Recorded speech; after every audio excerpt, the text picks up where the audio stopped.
हर हर महादेव, जय शिव शंकर। आप सभी कथा प्रेमियों का कथा में स्वागत है। आशा आप सब अच्छे होंगे और कथा सुनने के लिए तैयार होंगे।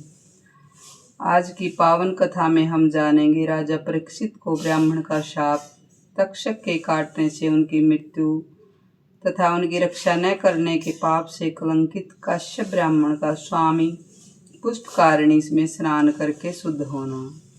बोली शंकर भगवान की जय, बोली लक्ष्मी नारायण भगवान की जय। एक समय की बात है, सूत जी कहते हैं, महर्षियों, अब मैं स्वामी पुष्पकारिणी के महात्म्य का प्रतिपादन करने वाला हूँ, जो इसे पढ़ने वालों के भी पाप का नाश करने वाला है और सुनने वालों के भी। अभिमन्यु के पुत्र राजा परीक्षित धर्म के अनुसार इस पृथ्वी का पालन करते हुए हस्तिनापुर में निवास करते थे। एक समय वे मृग्या के अनुरुक्त में होकर वन में घूम रहे थे। उस समय उनकी अवस्था 60 वर्ष की हो गई थी। वे भूख और प्यास से पीड़ित थे। घूमते घूमते उन्होंने एक ध्यान मगन मुनि को देखा और पूछा, मुने, मैंने इस समय वन में अपने बाण से एक मृग को घायल किया है। वह भय से कातर होकर भाग गया है। क्या आपने उसे देखा है? मुनि की समाधि लग गई थी। उन्होंने मौन रहने का व्रत भी लिया था। इस कारण राजा को कुछ भी उत्तर नहीं मिला। तब राजा ने कुपित होकर मरे हुए सांप को धनुष से उठाकर मुनि के कंधे पर रख दिया और अपने नगर की राह पकड़ी। मुनि के एक पुत्र था जिसका नाम श्रृंगी था। श्रृंगी कृष्ण नाम वाला कोई श्रेष्ठ द्विज मित्र था। उसने विवाद में अपने मित्र श्रृंगी से व्यंग पूर्वक कहा, सखे, तुम्हारे पिता इस समय मरा हुआ सांप कंधे पर ढो रहे हैं। तुम बहुत घमंड न दिखाया करो और मेरे आगे व्यर्थ क्रोध न किया करो। कथा कहती है, सुनकर श्रृंगी कुपित हो उठा और शाप देते हुए बोला, जिस मूढ़ बुद्धिमानों ने मेरे पिता के कंधे पर मरा हुआ सांप रखा है, वह 7वें दिन तक्षक नाग के काटने पर मृत्यु को प्राप्त होगा। इस प्रकार उस मुनि कुमार ने उत्तरानंदन परीक्षित को शाप दे दिया और उसके पिता समीक मुनि ने जब यह सुना कि मेरे पुत्र ने राजा को शाप दिया है, तब वे बोले, अरे, समस्त लोगों की रक्षा करने वाले राजा को तूने शाप क्यों दिया? राजा के न रहने पर हम लोग संसार में सुखपूर्वक कैसे रह सकेंगे? क्रोध से पाप होता है और दया से सुख मिलता है। जो मनुष्य मन में आए वे क्रोध को क्षमा से शांत कर देता है, वह इहलोक और परलोक में भी अतिशय सुख का भागी होता है। क्षमा युक्त मनुष्य ही उत्तम श्रेष्ठ श्रेय प्राप्त करते हैं। बोले शंकर भगवान की जय। बेटे को इस प्रकार समझाकर समीक ने दौरमुख नाम वाले अपने शिष्य से कहा, वत्स दौरमुख, तुम जाकर राजा परीक्षित से मेरे पुत्र के दिए हुए शाप का वृत्तांत, जिसमें तक्षक नाग के डसने की बात कही है, बता दो। महामते, फिर शीघ्र मेरे पास लौटाना। समीक के ऐसा कहने पर दौरमुख ने उत्तर कुमार राजा परीक्षित के पास जाकर कहा, राजन, आपके द्वारा पिता के कंधे पर रखे मृत सर्प को देखकर समीक के पुत्र श्रृंगी ऋषि ने रोष में आकर आपको शाप दिया है। आज से 7वें दिन अभिमन्यु पुत्र परीक्षित महानाग तक्षक के काटने पर उसकी विषग्नि से जलकर भस्म हो जाएगा। कथा कहती है, राजा के ऐसा कहने पर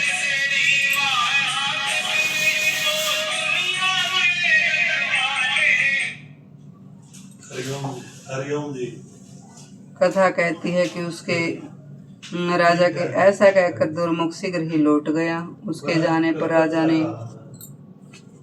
गंगा के बीच की धारा में एक खंबे का बहुत ऊंचा और विस्तृत मंडप बनवाया।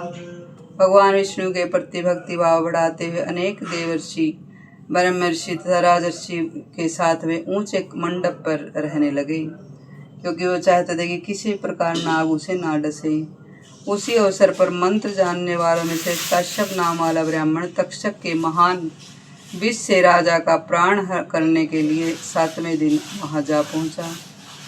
दरिद्र होने के कारण वह राजा से धन पाने की इच्छा रखता था। इसी बीच में तक्षक नाग भी ब्राह्मण का रूप धारण करके आ गया। मार्ग में कश्यप को देखकर उसने पूछा, ब्राह्मण, महामुने तुम कहाँ जाते हो, मुझे बताओ। काश्यप ने उत्तर दिया, महाराज परीक्षित को तक्षक नाग अपने विषअग्नि से जलाएगा। उस विषअग्नि को मैं शांत करने के लिए महाराज के समीप जाता हूँ। तक्षक बोला, विप्र, मैं ही तक्षक हूँ जिसे काट लूँ। उसकी चिकित्सा 100 वर्षों में भी नहीं, 10,000 मंत्रों से भी नहीं हो सकती। यदि तुम मेरे काटे हुए को अपनी चिकित्सा द्वारा जिला देने की शक्ति है तो बहुत ऊंचे वृक्ष को मैं डसता हूँ, तुम जिला दो। यूँ कहकर तक्षक ने उस वृक्ष को काट लिया और उसके डसते ही वह अत्यंत ऊंचा वृक्ष जलकर भस्म हो गया। बोले शंकर भगवान की जय। उस वृक्ष पर पहले से कोई मनुष्य चढ़ा हुआ था, वह भी तक्षक की विषअग्नि की ज्वालाओं से दग्ध हो गया। तब मंत्रों में श्रेष्ठ काश्यप ने अपनी मंत्र शक्ति से जले हुए वृक्ष को भी जिला दिया और उसके साथ वह मनुष्य भी जी उठा। ये देख तक्षक ने मंत्र कुशल काश्यप से कहा, ब्राह्मण राजा, तुम्हें जिंदा जितना धन दे सकते हैं उससे दूना मैं देता हूँ, उसे लेकर शीघ्र लौट जाओ। यूँ कहकर तक्षक ने उसे बहुमूल्य रत्न देकर लौटा दिया। तत्पश्चात तक्षक ने सब सर्पों को बुलाकर कहा, तुम लोग मुनियों के वेश धारण करके राजाओं के पास जाओ और उन्हें भेंट में फल समर्पित करो।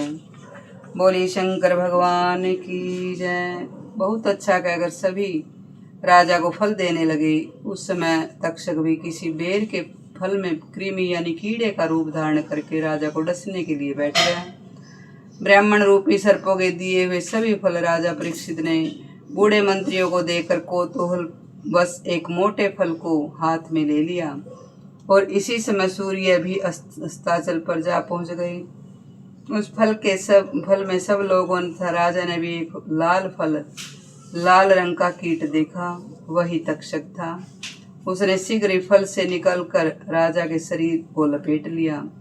यह देखकर आसपास बैठे हुए सब लोग भय से भाग गए। ब्राह्मण तक्षक की अत्यंत प्रबल विषअग्नि से राजा परीक्षित मंडप सहित तत्काल ही जलकर भस्म हो गए।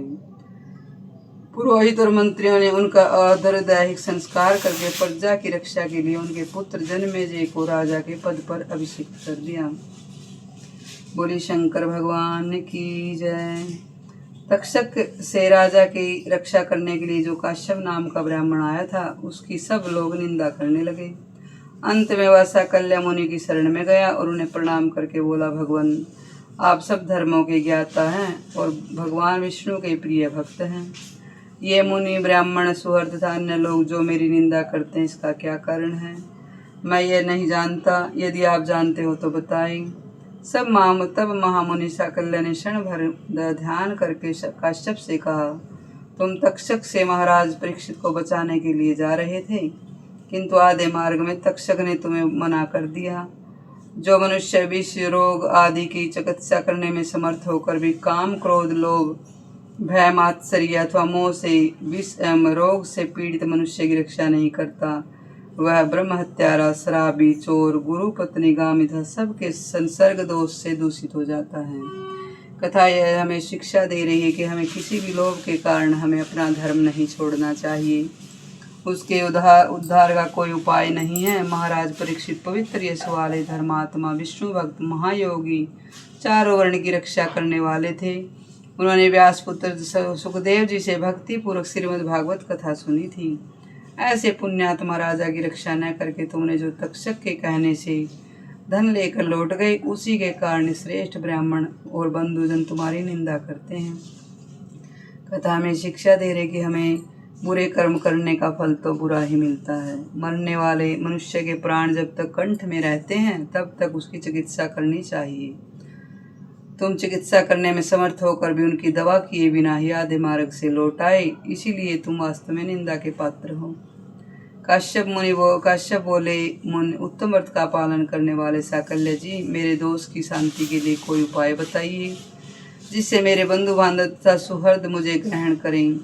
आप भगवान के प्रिय भक्त तथा मुझ पर कृपा करें। तब मुनिवर साकल्य ने क्षण भर ध्यान करके कृपा पूर्वक काश्यप से कहा, ब्राह्मण, इस पाप राज शांति के लिए तुम्हें मैं एक उपाय बताता हूँ। सुवर्णमुखी नदी के तट पर भगवान लक्ष्मीपति की निवास भूमि है। उसका नाम वेंकटाचल है, जो सब लोगों को पूजित है। उसका दूसरा नाम शेषाचल भी है। वह परम पवित्र तथा देवता और दानवों से वंदित है। ब्रह्म हत्या, सुरापान तथा श्रवण की चोरी आदि बड़े बड़े पापों का नाश करने वाला है। उसी पर्वत पर स्वामी पुष्पकारिणी का है, जो सब पापों का निवारण करने वाली है। वह मंगलदायिनी पुष्पकारिणी भगवान श्री निवास के स्थान में उत्तर दिशा में तथा तुम वेंकटाचल पर जाकर कल्याणमय स्वामी पुष्पकारिणी में संकल्प पूर्वक स्नान करो। फिर पश्चिम तट पर बसे हुए वराह स्वामी की सेवा करके भगवान की मुख्य मंदिर में जाओ। वहाँ भक्तों के अभय प्रदान करने वाले शंख चक्रधारी वनमाला विभूषित श्रवणाचल निवासी भगवान श्रीनिवास का विधि पूर्वक दर्शन करके सब पापों से मुक्त हो जाओगे। यह सुनकर मुनिवर कश्यप ने देवदान वंदित स्वामी पुष्पकारिणी के नियम पूर्वक स्नान किया। इससे वे शुद्ध और स्वस्थ हो गए।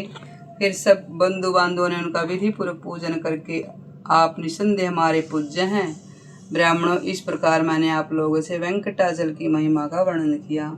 जो मनुष्य भक्ति पूर्वक इसे सुनता है वह विष्णु लोक में प्रतिष्ठित होता है। बोलिए लक्ष्मीनारायण भगवान की जय, वेंकटाचल नाथ की जय। हर हर महादेव, जय शिव शंकर। आपको यह पावन कथा कैसी लगी हमें अवश्य बताइए कमेंट में, और कमेंट में जय श्री वेंकटाचल नाथ, जय श्री लक्ष्मीनारायण अवश्य लिखिए। अगर आपको ऐसी पावन कथा सुननी है तो हर दिन 11 बजे आपको यह दिव्य लाइव कथा सुनाई जाती है। आप उसमें अवश्य जुड़ें और चैनल को लाइक सब्सक्राइब अवश्य कर लीजिए, ताकि आपके पास सीधे पहुंच सके। हर हर महादेव, जय शिव शंकर। धन्यवाद।